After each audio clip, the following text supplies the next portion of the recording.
ചില പ്രോഗ്രാമുകൾ അങ്ങനെ ആവട്ടോ, നമുക്ക് യാതൊരു ഇൻട്രസ്റ്റും ഉണ്ടാവില്ല. അങ്ങനെ ഒരു ദിവസമാണ് കേട്ടോ ഇന്ന്. ഞാൻ വേറൊരു പ്രോഗ്രാം കഴിഞ്ഞിട്ടാണ് ഈ പോകുന്നത്. അതും മോൻ്റെ നിർബന്ധം കാരണം. എൻ്റെ വീട്ടിലെല്ലാവരും കൂടി നമ്മൾ കാടപ്പടി ഒരു പാർക്കിൽ മീറ്റ് ചെയ്യുന്നുണ്ട്. കസിൻ്റെ കുട്ടീൻ്റെ ഒരു ബർത്ത്ഡേ ഉണ്ട്. അപ്പോൾ ചെറിയൊരു കേക്ക് കട്ട് ചെയ്യാമെന്ന് വിചാരിച്ച് എല്ലാവരും കൂടി അങ്ങോട്ട് പോയിട്ടുണ്ട്. നമുക്ക് വേറൊരു പ്രോഗ്രാം ഉണ്ടായിരുന്നു കേട്ടോ. അപ്പോൾ അത് കഴിഞ്ഞ് കുറച്ച് ലേറ്റായിട്ടാണ് ഞാൻ എത്തുന്നത്. അവർ റൈഡിലൊക്കെ കയറി കേക്ക് കട്ട് ചെയ്തില്ല, അതിന് നമ്മളെ വെയിറ്റ് ചെയ്യാണ്. എന്നിട്ട് ഞാൻ അവിടെ വന്നൊരു ഐസ്ക്രീമൊക്കെ കഴിച്ചു, ഫാമിലീസിനൊക്കെ കണ്ടു.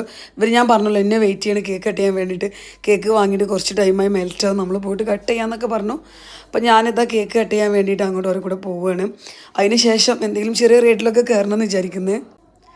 പിന്നെ നമ്മുടെ ചില വീഡിയോസിന് വോയിസ് ഉണ്ടാവില്ല, അത് എഡിറ്റിങ്ങിൽ വരുന്ന ചെറിയൊരു മിസ്റ്റേക്കാണ്. ഞാൻ അപ്ലോഡ് ആക്കിയതിന് ശേഷം പിന്നെ കാണലില്ല, അതുകൊണ്ടാണ് സംഭവം. അങ്ങനത്തെ കേക്ക് കട്ടിങ് കാര്യങ്ങളൊക്കെ കഴിഞ്ഞു, മിഠായിയൊക്കെ കൊടുത്തു. പിന്നെ ഞാൻ അങ്ങനെ വല്ലാണ്ട് റൈഡിലൊന്നും കയറലില്ല, ചെറിയ ചെറിയ ഐറ്റംസിലേ കയറലുള്ളൂ. അപ്പോൾ ഇന്ന് അവിടെ നമ്മൾ വലിയവർക്ക് കയറാൻ പറ്റിയിട്ടുള്ള നല്ലൊരു റൈഡ് എന്ന് വെച്ചാൽ ഈ തോണിയുടെ ഒരു റൈഡാണ് കേട്ടോ. അപ്പോൾ അവരെല്ലാവരും കൂടി എന്നെ നിർബന്ധിക്കുന്നുണ്ട് നമ്മൾ കയറില്ലെന്ന്. അപ്പോൾ ഞാനെൻ്റെ വേറെ കസിൻസിനൊക്കെ വിളിച്ചു, പക്ഷെ അവരൊന്നും വന്നില്ല. ഞാനിവരെ കൂടെ കയറി. അടിപൊളിയായിരുന്നു. ഞാൻ ഫസ്റ്റ് ടൈമാണ് ഇത് ട്രൈ ചെയ്യുന്നത്. അങ്ങനെ അതെല്ലാം കഴിഞ്ഞ് ഞങ്ങളെല്ലാവരും തിരിച്ച് വീട്ടിലോട്ട് പോവുകയാണ്. നമ്മുടെ നാട്ടിലെത്തിയതിൻ്റെ ശേഷമാണ് കേട്ടോ നമ്മൾ ഫുഡൊക്കെ കഴിച്ചത്. അപ്പോൾ ഇന്നത്തെ വീഡിയോ ഇത്രയേ ഉള്ളൂ. നമുക്കിനി പുതിയ വിശേഷങ്ങളായിട്ട് ഇനിയും വരാം. Love you all.